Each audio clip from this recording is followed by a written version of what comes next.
एक समय की बात है, हैदराबाद के घने जंगल में टुनटुनी नाम की चिड़िया रहती थी, जिसके 3 बच्चे थे, पिंकी चिड़िया, भूरी चिड़िया और रानी चिड़िया। टुनटुनी चिड़िया के बच्चे बहुत शरारती थे और दिन भर मस्ती करते रहते थे। उनकी शरारतों से पड़ोस में रहने वाला जादूगर कालू कौवा बहुत परेशान रहता था।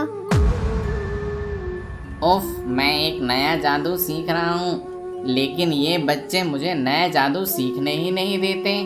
मन करता है इनको मेंढक बना दूं। कालू जी, मेरे बच्चों को माफ कर दीजिए, वह आपको अब तंग नहीं करेंगे, हम एक अच्छे पड़ोसी बनकर रहेंगे। कालू कौवा वहाँ से चला जाता है, लेकिन कुछ ही दूरी पर दूसरे जंगल से आए खतरनाक पक्षी लखा चील और बागी बगुला जंगल पर हमला करने की तैयारी कर चुके थे। अभी तक हमने 99 पक्षियों के बच्चों को मार दिया है। शतक लगाने से बस हम एक पक्षी ही दूर है। ये जंगल हमारे लिए बहुत ही खुशकिस्मत होने वाला है। इस जंगल में हम अपना 100वां पक्षी मार कर ही रहेंगे। मेरा नाम है लक्का, इस जंगल के चूजों का करूंगा मैं खात्मा, पक्का।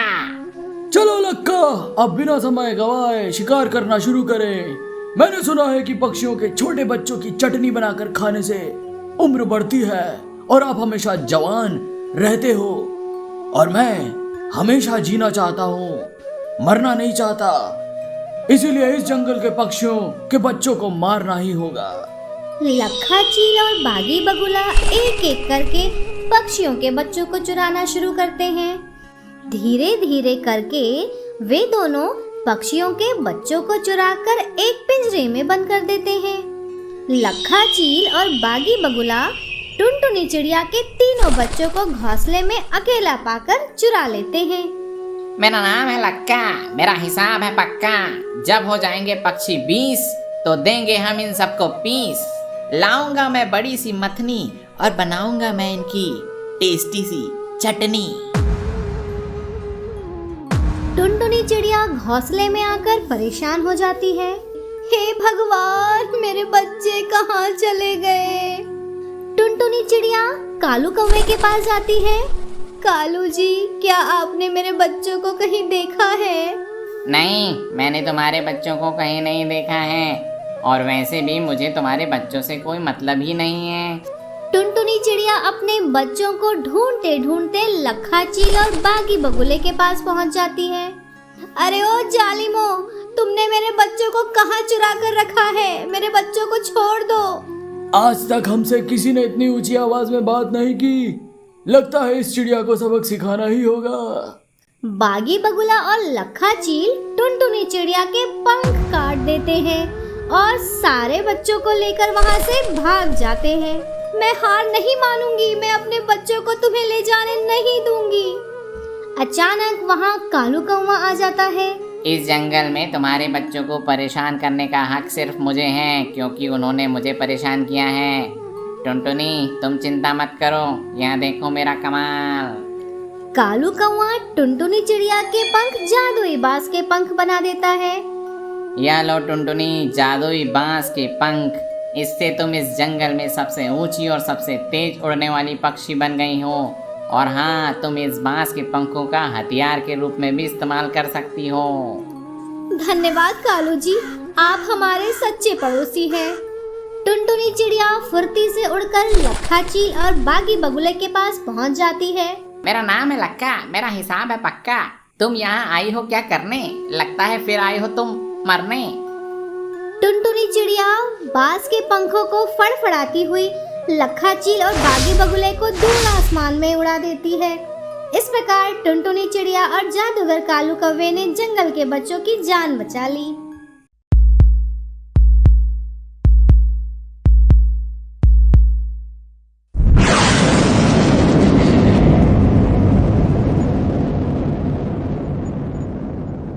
नमस्ते और दिन की ब्रेकिंग न्यूज में आपका स्वागत है। आज इतिहास बनेगा जब पहला मानव दल चंद्रमा पर उतरेगा और उसकी सतह का पता लगाएगा। इस मिशन में लगभग 2 घंटे लगने की उम्मीद है और इसका पूरी दुनिया में सीधा प्रसारण किया जाएगा। इस ऐतिहासिक घटना पर अधिक अपडेट के लिए हमारे साथ जुड़े रहिए। वाओ, ये कितना अद्भुत है। मनुष्य बहुत बुद्धिमान और बहादुर है। वे जो चाहे वो कर सकते हैं। मुझे भी चांद पर जाने की इच्छा हो रही है। इंसान कोई खास नहीं होते। वे चंद्रमा पर जाने के लिए सिर्फ मशीनों और रॉकेटों का उपयोग कर रहे हैं। कोई भी पक्षी ऐसा कर सकता है। मेरा नाम है लक्का, मेरा काम है पक्का। जंगल में आया था भालू और आज पागल हो गया है कालू। मेरा विश्वास करो, ये मैं बिल्कुल कर सकता हूँ। मैं जंगल का सबसे तेज और ताकतवर पक्षी हूँ। मैं किसी भी अन्य पक्षी की तुलना में ऊंची और दूर तक उड़ान उड़ सकता हूँ। अरे हाँ, तो फिर तुम इसे साबित क्यों नहीं करते? तुम टुनटुनी को चंद्रमा की दौड़ के लिए चुनौती क्यों नहीं देते? टुनटुनी को चुनौती? वाह, क्या मजाक है। टुनटुनी जंगल की सबसे छोटी और कमजोर पक्षी है। वह मुश्किल से पेड़ों के ऊपर उड़ पाती है। मेरे खिलाफ उसके पास कोई चांस ही नहीं है। कालू, ये बिल्कुल ठीक बात नहीं कही तुमने। मैं भले ही छोटी हूँ, लेकिन मेरा दिल बहुत बड़ा है और मेरे तेज दिमाग को मत भूलना तुम। मेरा चांद को करीब से देखने का सपना है। एक दिन मैं ये सपना जरूर पूरा करूंगी और तुम्हारी चुनौतियों को मैं स्वीकार करती हूँ कालू। देखना, एक दिन मैं चांद पर जरूर जाऊंगी। तुम्हें स्वीकार है? क्या तुम सीरियस हो? क्या तुम जानती हो तुम क्या कह रही हो? हाँ हाँ, मैं जानती हूँ और मैं तुमसे और तुम्हारे बड़बोलेपन से डरती नहीं हूँ। मेरा नाम है लक्का। अब मुकाबला होगा पक्का। टुनटुनी और कालू में होगी अब स्पेस की रेस। जो पहले चांद पर भारत का झंडा गाड़ेगा वह करेगा सक्सेस को फेस। अरे भैया, यह तो बहुत अच्छा विचार लगता है। चलो अब हो जाए। लेकिन रुकिए, उन्हें अंतरिक्ष यान कैसे मिलेगा? इस जंगल में तो कोई अंतरिक्ष यान है ही नहीं। मेरा नाम है लक्का। मेरा इंसानों से कांटेक्ट है पक्का। मैं अभी शहरी जंगल जाऊंगा और इंसानों के कबाड़ से स्पेसशिप लाऊंगा। अरे भैया, यह तो बहुत बढ़िया आइडिया है। तो चलिए फिर से शुरू करते हैं। अंतरिक्ष की दौड़ कल भोर में शुरू होगी। मेरा नाम है लक्का। मैं लाया हूँ कबाड़ी स्पेसशिप। अब कंपटीशन होगा एकदम पक्का। ये अंतरिक्ष यान है। ये तो पंखे वाले कूड़ेदान की तरह दिखता है। इससे कैसे उड़ा जाएगा? मेरा करो विश्वास, ये स्पेसशिप है कुछ खास। मेरी चिंता मत करो, मैं एक स्वाभाविक पायलट हूँ। मैं कुछ भी आसानी से उड़ा सकता हूँ। और मेरे बारे में क्या? मैं इस चीज को कैसे उड़ाऊं? चिंता मत करो टुनटुनी, मैं तुम्हें कुछ बुनियादी बातें सिखाऊंगा। तुम आसानी से इसे उड़ाओगी जब मैं काम की बात बताऊंगा। इसके बाद लक्का टुनटुनी को समझाता है कि इंजन कैसे शुरू करना है और कैसे चलाना है, कैसे तेज काम करता है, कैसे ब्रेक लगाए जाते हैं, रेडियो का उपयोग कैसे कर सकते हैं और डैशबोर्ड को कैसे पढ़ते हैं। वाह, ये तो बहुत अच्छा है। धन्यवाद लक्का, तुम बहुत हेल्पिंग नेचर के हो। अब बस बहुत गपशप हो गई, चलो तुरंत रेस शुरू करें। अरे भैया, देवी और सज्जनों, दो पक्षियों के बीच पहली बार अंतरिक्ष यान दौड़ में आपका स्वागत है।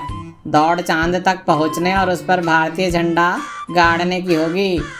विजेता वो होगा जो चंद्रमा पर पहले उतरेगा और वहां अपना झंडा फहराएगा। तो क्या आप तैयार हैं? हाँ, मैं बिल्कुल रेडी हूँ। मैं बिल्कुल तैयार हूँ। हाँ, मैं तैयार हूँ। 3, 2, 1, जाओ।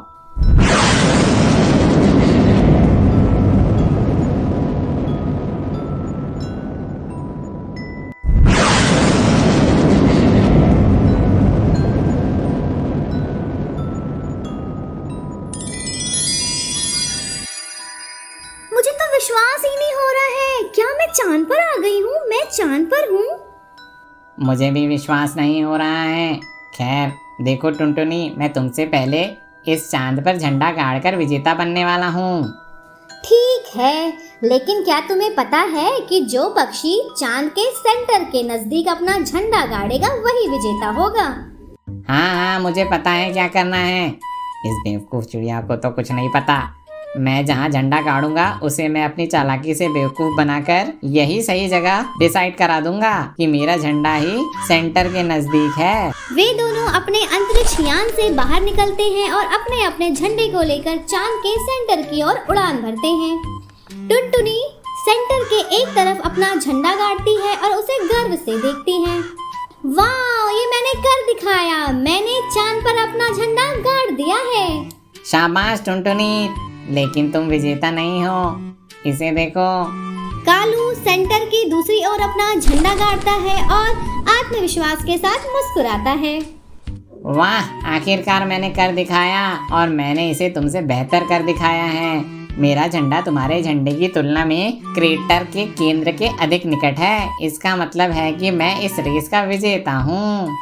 अच्छा कालू, तुम ये कैसे कह सकते हो कि तुम ही विजेता हो? क्या तुमने चांद को माप लिया है? नहीं, मैंने इसे नहीं मापा है। मुझे इसे मापने की जरूरत ही नहीं है। मैं इसे अपनी आंखों से देख सकता हूँ। ये साफ है कि मेरा झंडा तुम्हारे झंडे से सेंटर के ज्यादा करीब है। मुझे लगता है कि इसका फैसला करने के लिए हमें किसी जज की जरूरत है। एक जज? जज कौन बनने जा रहा है इस सुनसान चांद पर? और यहाँ हमारे अलावा तो कोई है भी नहीं। बिल्कुल नहीं, यहाँ कोई और है। कोई है जो हमारी मदद कर सकता है। उधर देखो, तुम्हें कुछ दिखाई दे रहा है? कौन? तुम किसके बारे में बात कर रही हो? वह क्या है? क्या ये एक मानवीय चीज है या एक रोबोट है?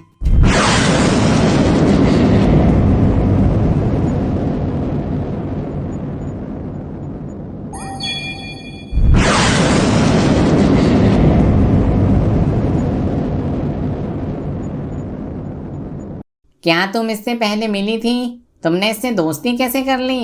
तुमने इसे अपना जज बनाने के लिए कैसे कहा? तुमने मुझे यह पहले क्यों नहीं बताया? क्योंकि मैं तुम्हें सरप्राइज करना चाहती थी। तुमने मेरे तेज दिमाग को समझने में गलती कर दी कालू। चंद्रयान 3 ने मुझे एक बहुत महत्वपूर्ण बात बताई, कुछ ऐसा जो तुम नहीं जानते और जो सब कुछ बदल देगा। क्या? इसने तुमको क्या बताया? एक रहस्य? उसने मुझे यह बताया कि यह क्रेटर कोई सामान्य गड्ढा नहीं है, यह एक विशेष क्रेटर है। इसे टायो क्रेटर कहा जाता है और इसके अंदर एक रहस्य है। कैसा रहस्य?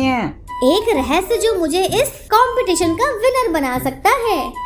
नमस्ते टुनटुनी और कालू, मैं चंद्रयान 3 हूँ। मैं आपके विवाद को सुलझाने और आपकी दौड़ के विजेता को घोषित करने में मदद करने के लिए यहाँ आया हूँ। नमस्ते चंद्रयान 3। ये टुनटुनी चिड़िया कैसी अटपटी बातें कर रही है? इसे बताओ कि इस रेस का विजेता मैं हूँ, द ग्रेट कालू कौवा। तुम दोनों से मिलकर मुझे अच्छा लगा। मैं दूर से तुम दोनों की दौड़ देख रहा हूँ और तुम्हारे कौशल और साहस से प्रभावित हूँ। तुम दोनों ने चंद्रमा तक पहुँचकर और इस क्रेटर पर अपने झंडे गाड़कर बहुत अच्छा काम किया है। धन्यवाद चंद्रयान 3, लेकिन हम यहाँ तारीफ के लिए नहीं आए हैं, हम यहाँ नतीजों के लिए आए हैं। हम जानना चाहते हैं कि इस रेस का विजेता कौन है। इस दौड़ की विजेता है टुनटुनी। क्या? यह कैसे हो सकता है? यह असंभव है, यह अनुचित है, यह गलत है। नहीं, यह असंभव या अनुचित या गलत नहीं है। यह सत्य है, निष्पक्ष है और सही है। तुम ऐसा कैसे कह सकते हो? तुम इसे कैसे उचित ठहरा सकते हो? तुम इसे कैसे साबित कर सकते हो? मैं ऐसा इसलिए कह रहा हूँ क्योंकि मैंने इसे अपनी आंखों से देखा है। मैं टुनटुनी को इसलिए विजेता घोषित कर रहा हूँ क्योंकि इसने दौड़ के नियमों का पालन किया है। मैं इसे साबित कर सकता हूँ। टाइको क्रेटर के अंदर का रहस्य मनुष्यों द्वारा गाड़ा गया झंडा है, जो 1969 में चंद्रमा पर उतरने वाले पहले इंसानों द्वारा लाया गया था। एक झंडा जो अभी भी वहाँ खड़ा है, अंतरिक्ष के शून्य में लहरा रहा है। एक झंडा जो आपके किसी भी झंडे की तुलना में क्रेटर के केंद्र के अधिक करीब है। और इसी झंडे के बारे में टुनटुनी को पता था, इसलिए विजेता हुई टुनटुनी। इस प्रकार टुनटुनी चिड़िया रेस जीत जाती है। लगता है अब मुझे भी पढ़ाई लिखाई शुरू कर देनी चाहिए।